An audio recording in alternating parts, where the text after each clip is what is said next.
You got the last slot before lunch. So we're going to be talking about some pretty hardcore science. Hope that's okay. Some physics, some biology, that kind of thing. Maybe even software. It is a software conference after all, so maybe we'll talk about some software, in particular microservices. But I thought I'd start with this lovely quote I came across recently. If an alien visited Earth, they may well consider cities as the dominant form of life on this planet. And the humans running around in the cities as the equivalent of bacteria in our guts. So this talk is about cities, it's about animals, it's about biology, it's about software systems, it's about microservices. And I think it's about the underlying principles that make what we do work. Not only that, it's about the underlying principles for things like life. Would you believe it's all connected? So we're going to go on a bit of a journey. I hope that's okay. So the title of the talk is Flow, Microservices, and Scale. But it's flow in the sense of how things flow, how information flows, how work flows. Microservices in the sense of building small systems. And then scale, not in the sense of building systems that scale, although that's part of it, but scale is in why is it, for example, that as animals get bigger, their metabolism slows down? Scaling laws in nature, which are also applicable in companies, in software systems, and as humans, and in teams, if you were here for the excellent talk before mine. So I consider software architecture and organizational design to be isomorphic with one another, by which I mean the software that we build and the businesses in which we build those software should have the same shape. They should be isomorphic. So when I talk about organizations today, I'm also talking about software architecture. And when I talk about software architecture, I'm also talking about organizations. But the way this talk is going to go is in four sort of sections, really.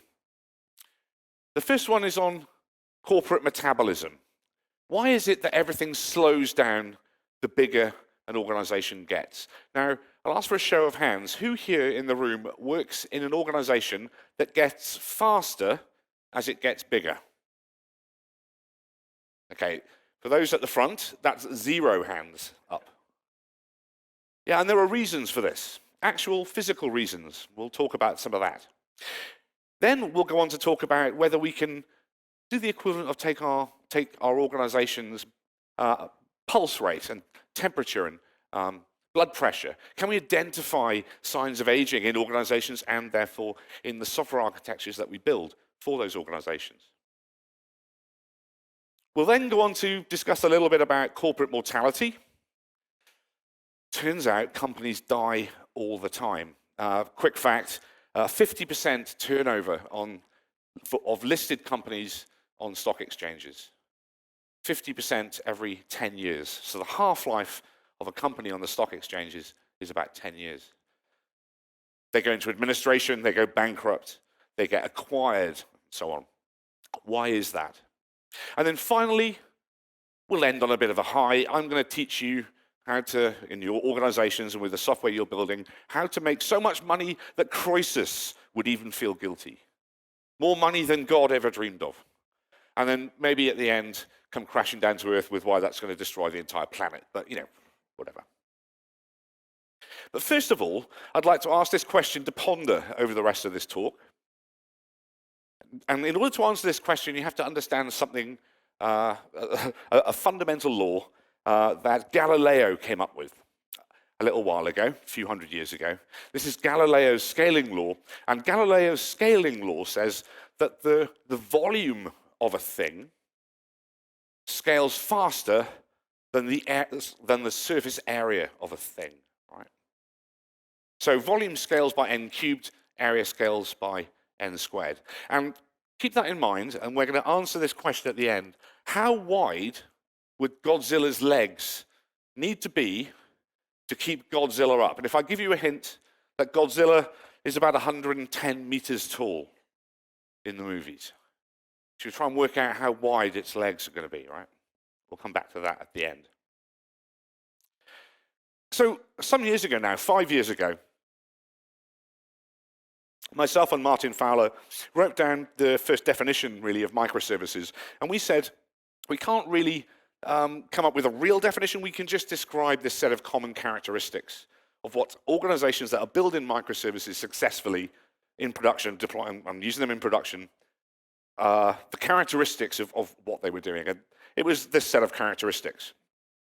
Now, the fun thing is I get a chance to think a lot in my job. It's fantastic. I get a time to ponder, and I also get a chance to meet super interesting people by visiting conferences like this and visiting universities, that kind of thing, teaching.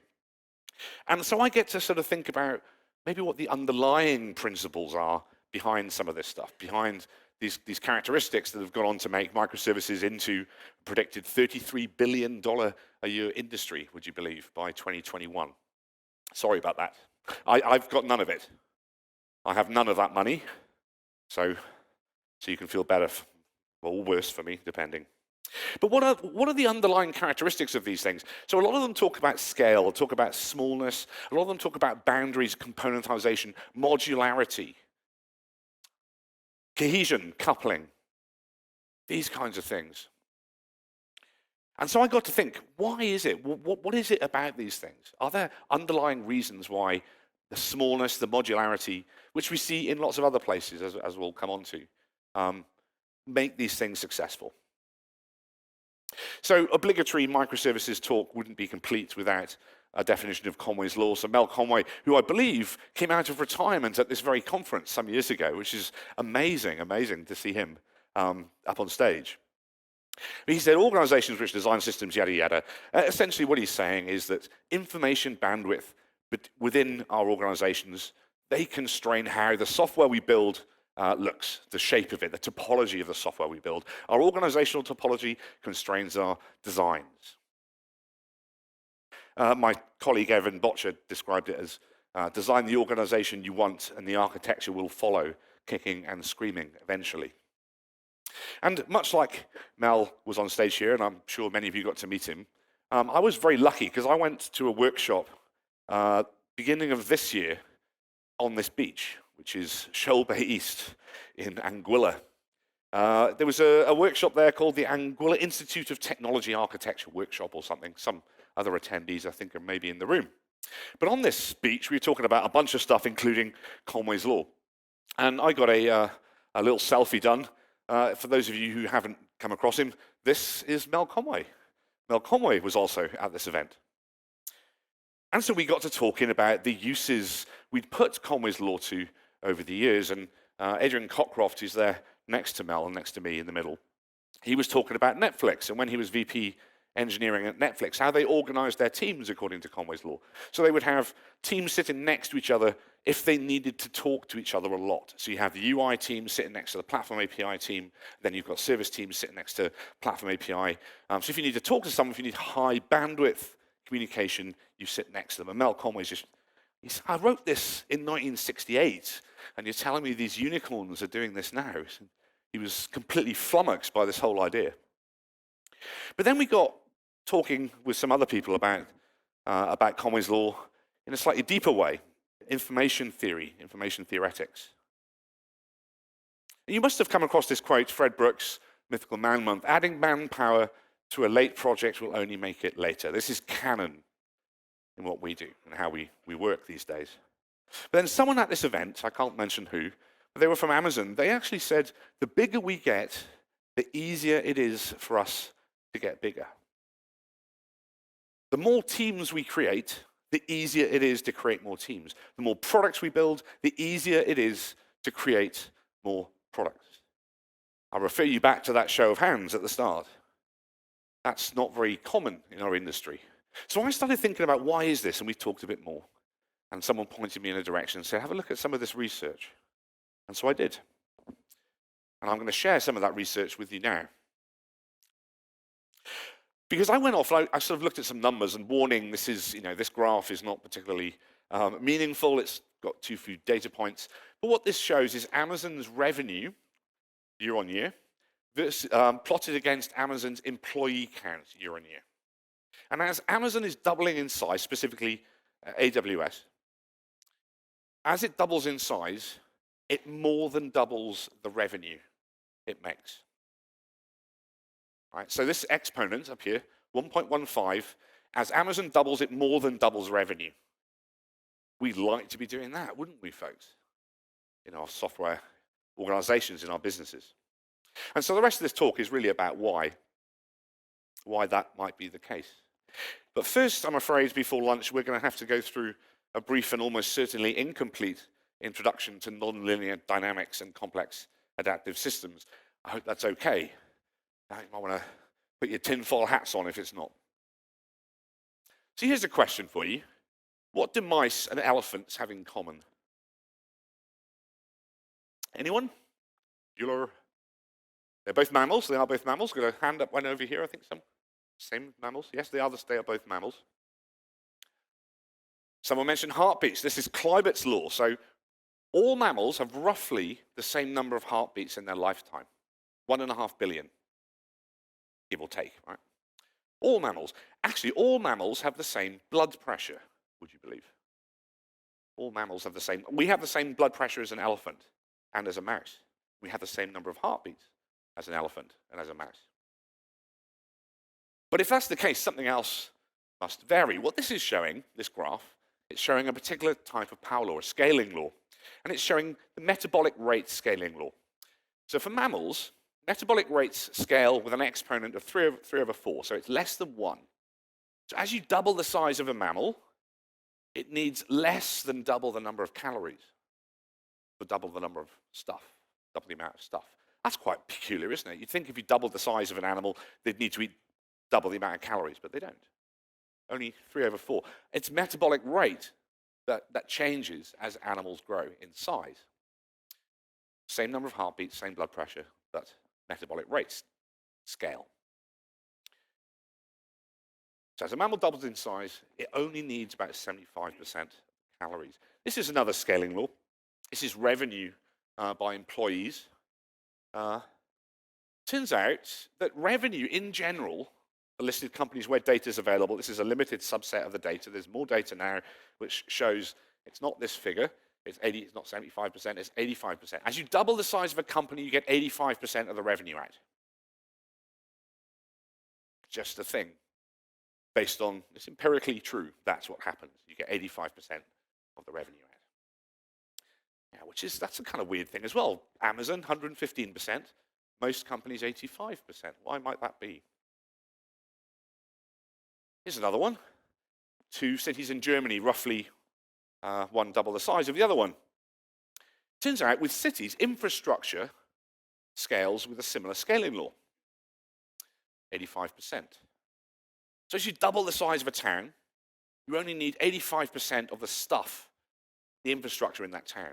Road length, petrol stations, all these things, right? Water pipes.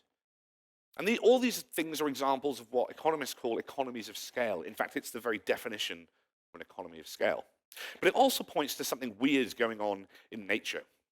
When you see these straight lines on graphs anywhere, if any of you have got a scientific background, you should be scratching your heads going, that's peculiar. Maybe there's something causing that underneath. And this gentleman, Geoffrey West, at the Santa Fe Institute, he wrote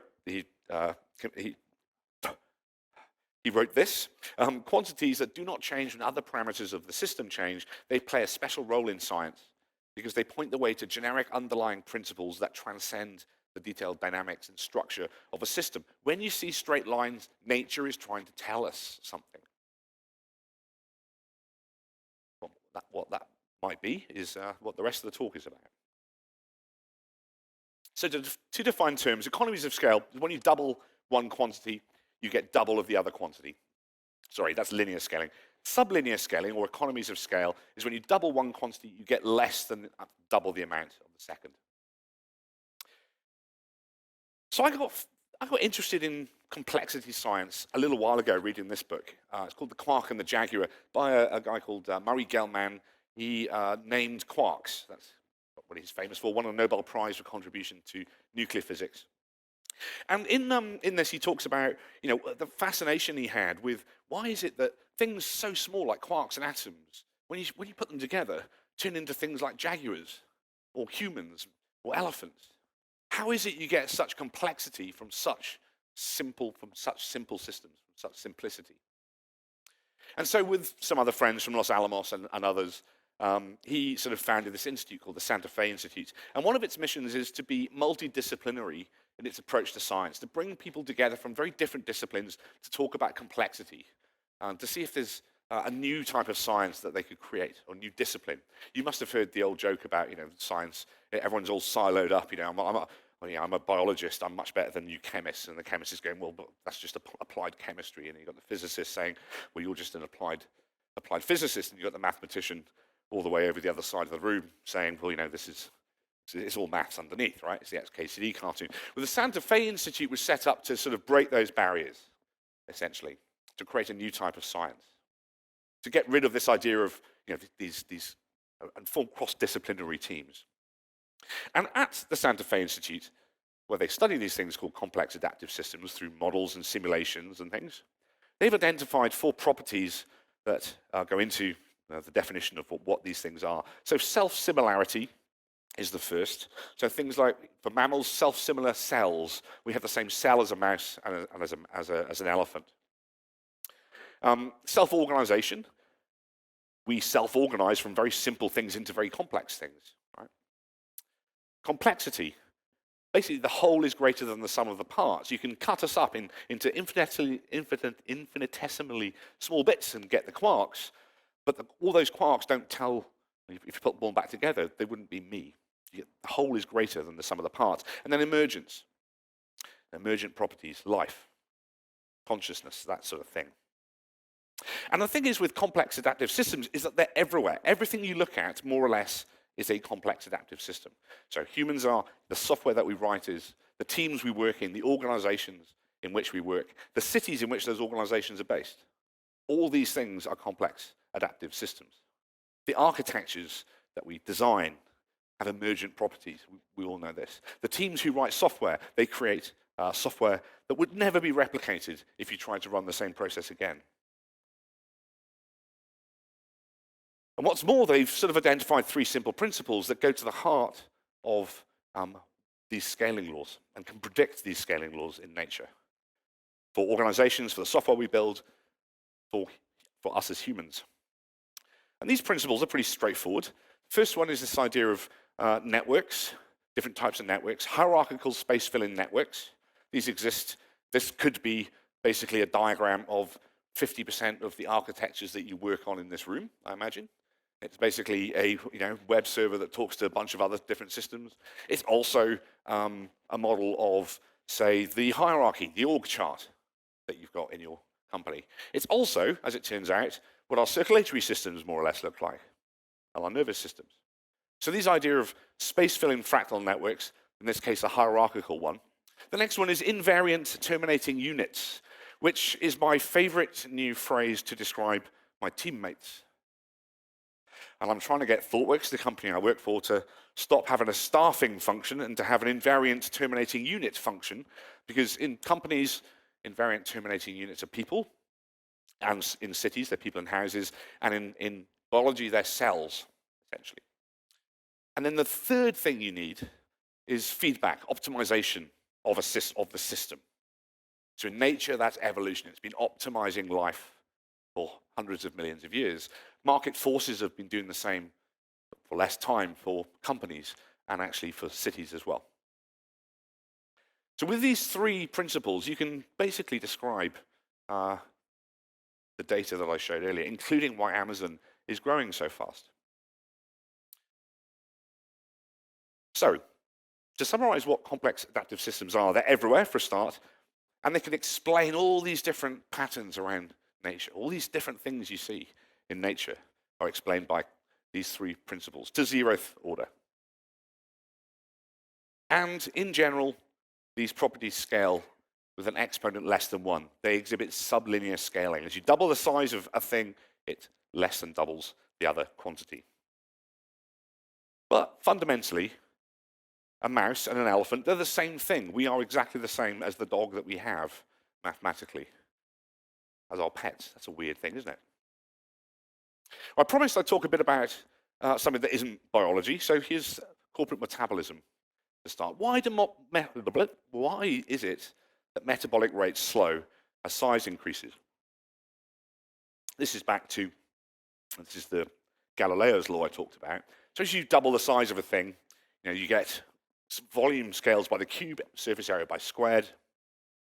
You'd expect elephants to require many, many, many times more calories than they actually do. In fact, they don't. And the thing that gives is the pace at which they live. Their metabolic rate slows down. Their cells operate more slowly than a mouse's, literally. Elephants don't really get cancer. Their cells operate so slowly that they don't really get cancer. Their metabolic rate is super, super slow. A blue whale's metabolic rate is even slower again. And Godzilla's metabolic rate, there's a little tidbit, Godzilla, its heart would beat about once every minute, 110 meters tall, because its metabolic rate would be so slow. And why is that? Well, these three properties can explain it. Fundamentally, it's about the circulatory system. Our circulatory system and mammal circulatory system is a hierarchy. And in that hierarchy, certain things happen. You have the depth of the hierarchy. You have how many arteries in a thing. Right, the smallest animal is an Etruscan shrew. It's only got like pretty much one artery before it becomes capillaries. But then an elephant's got much, much deeper hierarchy of these things. An elephant's got a much bigger heart than an Etruscan shrew, obviously, because it has to beat with so much more pressure, with the same pressure, but it has to beat to push so much more blood around the circulatory system. And here's another fun fact. As an artery splits into two, you get from one artery into two arteries. The cross-sectional area of the both are exactly equal. Nature has optimized arterial splitting so that the cross-sectional areas are exactly equal to one another. And if it didn't happen, it would be bad for us. If they were different sizes, it would be bad. Can anyone who's following along, who could work out why it would be bad if you have a pipe that splits into two smaller pipes and the sizes don't match? Pressure. Yeah, you can think of it software in terms of software. If you've got a messaging system, right? Queuing theory, you've got something that's producing, 10 messages per second. And what you want, if you've got two things consuming it, is each of them to consume 5 messages per second. What happens if each thing can only consume 1 message per second? You get back pressure, right? The queues back up. That would happen exactly the same in our circulatory system with blood flow. If nature hadn't optimized over millions of years for these cross-sectional areas to be the same, our heart would be beating against itself, literally. We'd be essentially giving ourselves heart attacks. So it's optimized that way. That's pretty cool. Evolutionary forces doing that. Hierarchical network, invariant terminating units having to get energy to the cells at the bottom of the network, and evolution. But fundamentally, in mammals, the depths of these things are the only thing that's different between different types of mammal. The blue whale and a shrew, they've got the same size cells, but the circulatory system much deeper. Weird. So bigger animals are more efficient, right? Their metabolic rate is slower. They exhibit this economy of scale. Nature is optimized for economies of scale. And they take advantage of this impedance matching, it's called, in the circulatory system to do so. And this is driven by evolution. But the funny thing is, there's a similar thing happening in companies. And actually, as we just talked about, in queuing theory and so on. So in companies, exactly the same thing happens. You've got information flowing through hierarchies. And that leads to similar effects. Because as companies grow, they also exhibit economies of scale for revenue, as I said. You don't get twice as much out, you put twice as much in terms of people or energy. Because they slow down. And it's literally the maths, which is quite cool. But we could actually say hierarchies leads to you slowing down. Mathematically, it can be shown. So let's take an example of maybe a visualization of that. You can imagine if you put together a value stream map of how work flows through one particular branch of your organization. This is the sort of value stream map I'm talking about. You've got a bunch of stuff happening. all those post-it notes. By the way, this is an event-stormed version of a value stream map. If you haven't tried event storming, do. It's the closest I've seen to a silver bullet, golden hammer for modeling. But this is the flow of work through an organization. I quite like this bit. Where is it? A point. Is that going to work? My laser's not working. This bit here, the circular bit, runs over the other side of the stage. This bit here, circular bit, that shows two different types of enterprise data architect, both updating their own canonical data models and then handing it to the other one, who updates their canonical data model, hands it back, who updates their canonical data model, hands it back. No effect on the rest of the organization at all. They're just operating in a closed loop, updating each other's data models. Brilliant. But all these little red things on here, what these represent are queues in the system, queues of work, queues of information that's backing up in the system. And if we know anything about queues, I mean, Don Reinertson put it very well in this book, Principles of Product Development Flow. Queues cause a number of things to happen.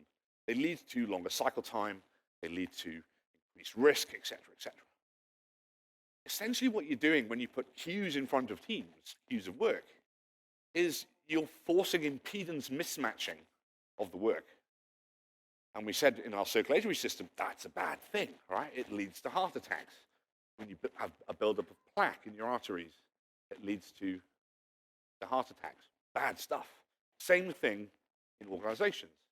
When you put queues of work in, basically we're deliberately giving our organizations heart attacks. Doesn't sound good. Anyway, you can tell your managers that when you all get back. No more queues. Burn Jira. Nuke it from orbit. It's the only way to be sure.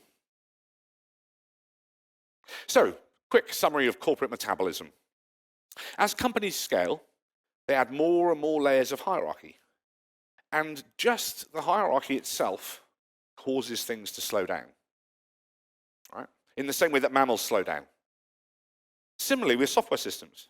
As you add more layers of hierarchy, more things can go wrong.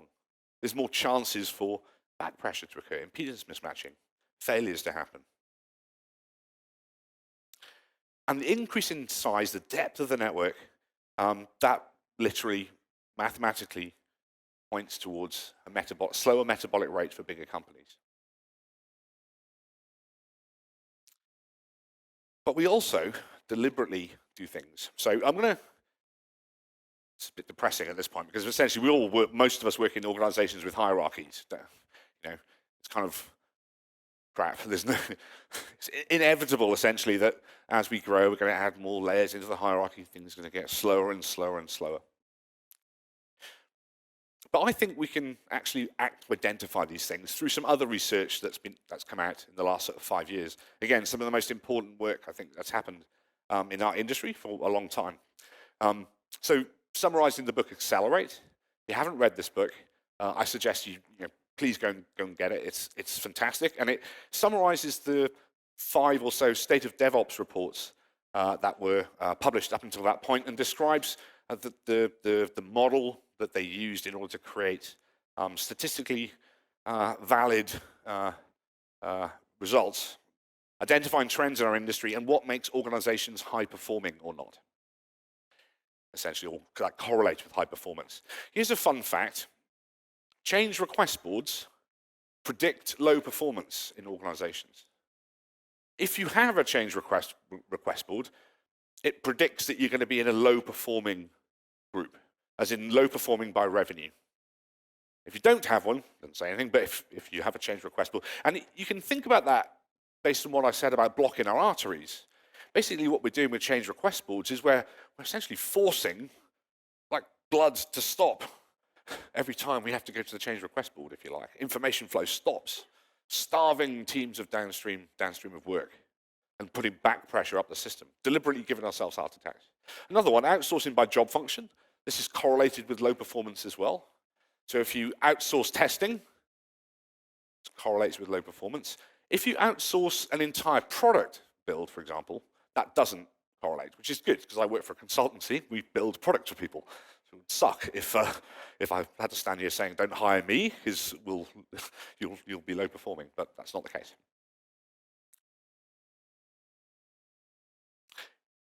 So I mentioned, can we identify some of these signs of aging? And I think we can, because the 4 metrics that they include, or they conclude, affect performance in this book are mean time to recovery, so cycle time, change failure rate, and the number of deploys per unit time. So these things correlate with high organization software delivery organization performance is, I think, the term they used, and that is a predictor for high organizational performance. And these are literally the equivalent of taking your pulse or your blood pressure or going to the doctor and having your temperature taken. They are leading indicators of whether your organization is getting older, getting slower, and whether your teams are getting older and slower as well. So I like these because they're leading indicators of organizational health. We don't have many leading indicators that we can point to. These are 4. So these are the equivalent of monitoring heart rate, blood pressure, and so on. But of course, any improvement you make in these is only to the limit implied by the hierarchy in which you work. You can't get infinitely fast if you work in a hierarchy. It's impossible. So next thing, more depressing, corporate mortality. I mentioned the half-life of an organization is about 10.5 years, so 50% churn. So why is that? So there's less data available on companies because most of it isn't in the public domain. But there's some available. And from this data, what it appears is that organizations, as they age, they become more risk averse. They're more focused on taking cost out. They spend far, far less of their revenue on research and development than they did when they were younger organizations. And they add layers and layers of constraints, more and more processes. And as they grow, received wisdom is you add depth to your hierarchy, which slows things down. And fundamentally, in the same way that mammals die, the hierarchies inherent in our circulatory system imply mortality. There's maths again to prove that, or to show that, predict that rather. Be precise, James. In the same way that that leads to mammals dying, companies also suffer the same fate based on the hierarchical structure. Again, pretty scary. So when we organize our companies hierarchically, certain things happen. We get economies of scale for infrastructure. This is good. Our CFOs like this. So we only have to spend 85% on buildings to house people as we double in size. But we only get 85% of the revenue out. We get this sublinear growth happening. And because as we scale hierarchically, we decrease an organization's metabolic rate. And it's the same for software. I'm using them interchangeably if you like. As we increase the depth of the hierarchy, we decrease the metabolic rate, things get slower, and then organizations die. But I promised you how to make more money than God. I'm going to try that smile. Did it work? No? Okay. I promised you how to make more money than gods. This is the bit on how to do that, which is good, because there's a different property, different type of scaling law out there. It's called returns to scale. You have economies of scale, where you double the size of something and you get less than double out. Returns to scale, or superlinear growth, is where you double the size of something and you get more than double the quantity out, like Amazon is doing. And there is a type of complex adaptive system out there that does both of these things. Cities actually do both. So cities exhibit economies of scale for infrastructure, I mentioned this earlier, water pipes, petrol stations, but they exhibit returns to scale for socio-economic effects. So when you measure innovation, right, by number of patents or whatever, you get more than double the number of patents as you double the size of a city. Right? As you double the size of a city, you get more than double the growth in wages. You get more than double the number of lawyers as you double the size of a city. Professionals congregate together.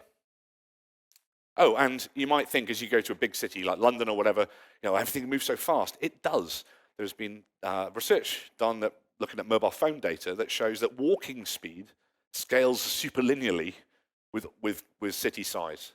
So you actually do walk faster in bigger cities, which is kind of weird, up to the limit of your legs, obviously, because I guess when we get bionic legs, we'll just be like, whew, be quite cool. So why is it? Why do cities get both superlinear effects for socioeconomic things and sublinear effects for infrastructure. Well, we've explored the infrastructure that's based on hierarchies. There's another type of network. This is in effect in cities and in companies of certain types. And this is this idea of a small world fractal space filling network. We had a hierarchical version, now we've got a small world version. So this is, if you think about the Twitters, or if you think about Facebook, social media, those are small world networks. The internet is a small world network. We have multiple connected nodes. It's not a directed hierarchical relationship. And these numbers, these are, oh, actually, anyone know what these numbers are?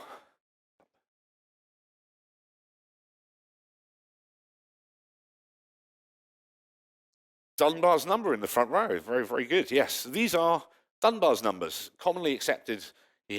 Was the 150 number, which is how many acquaintances you can have.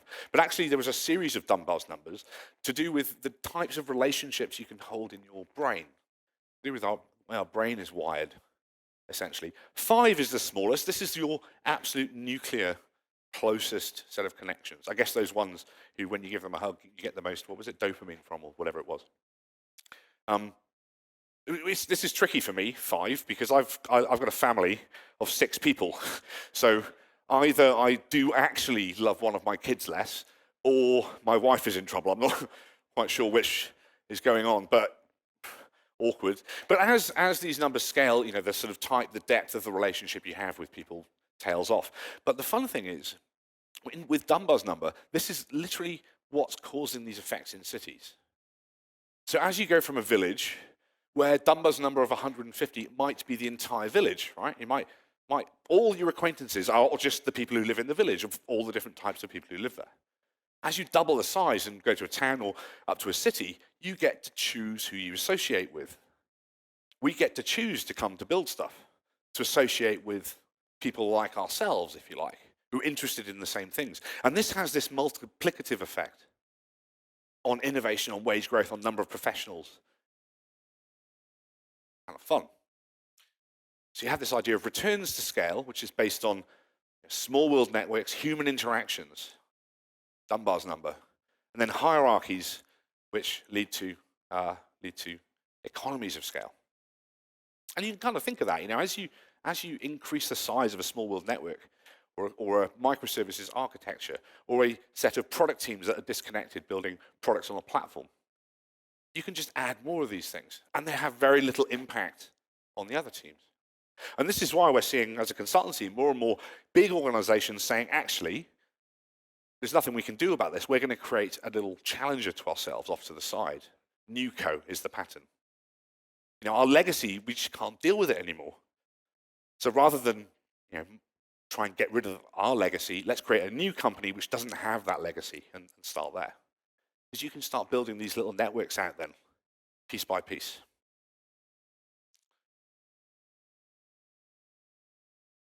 So to summarize this bit, as cities grow, they exhibit both economies of scale for infrastructure, and they exhibit returns to scale for good stuff. And bad stuff, crime also returns to scale. But they also don't die. There aren't that many cities that actually die, which is probably a good thing. We want our software systems not to die and our companies not to die, ideally. So they get 115% payoff, essentially, more stuff for any 85% of the cost. This is why cities are so attractive. This is why in China, I think there's something like 100 cities planned for over 2 million people in the next 10 years or something. Cities, they take on a life of their own. Hence the quote at the start about looking down from orbit, and you'd think that cities were potentially the predominant form of life. So are there any organizations out there that take advantage of this? And I think there are. I think Spotify is one. I think the Spotify model, as originally described, is an attempt to create small world networks. Microservices, those characteristics, they were an attempt to create small world networks, right? Organized around business capabilities, modular, decoupled. That's what we're trying to do when we build modern architectures like microservice styles. We're trying to create these small world networks. Unknowingly, actually in my case, until this year. Actually, ThoughtWorks, the company I work for, we do this. We scale our offices to a certain size and then create new offices rather than scale our offices, double the size of the building kind of thing. Valve, another example. In their employee handbook, they actually even had a small world network to describe how they wanted to organize themselves. So there are organizations out there doing this. And then finally, Amazon. I'll go back to the very start, that quote about as we grow, it's easier for us to grow. Why is that? Well, I think it goes back to the constraints that were imposed back in 2003-04 around two pizza teams, around teams must communicate via interfaces. These are deliberate attempts, externalizable, deliberate attempts to put constraints in to force small world network growth in an organization and in the software that they've built. Because if you look at AWS and the product set, they've grown as a small world network. They're very disconnected. If you look at things like how UX, the UX of the different parts of AWS, the different products, completely disconnected. It's a terrible developer experience half the time. But it enables them to grow in a way that many other organizations can't. It enables them to build software faster than most other organizations. And the proof is kind of in the pudding with this. So as most companies get bigger, it gets harder to get bigger. But as Amazon gets bigger, it gets easier to get bigger. So you know the old adage, it's not paranoia if they are out to get you. You come across this? Yeah, got some nods. So it turns out that Jeff Bezos is a patron of the Santa Fe Institute, where this research was conducted, or much of it. Jeff Bezos has known this all along. Ooh, shivers. He's deliberately designed Amazon this way. He's designed it to grow and grow and grow. And in fact, another quote from the guy at this workshop was, our only constraint on growth is we can't hire enough people. Terrifying in some ways. So to summarize, Devops, flow, and scale.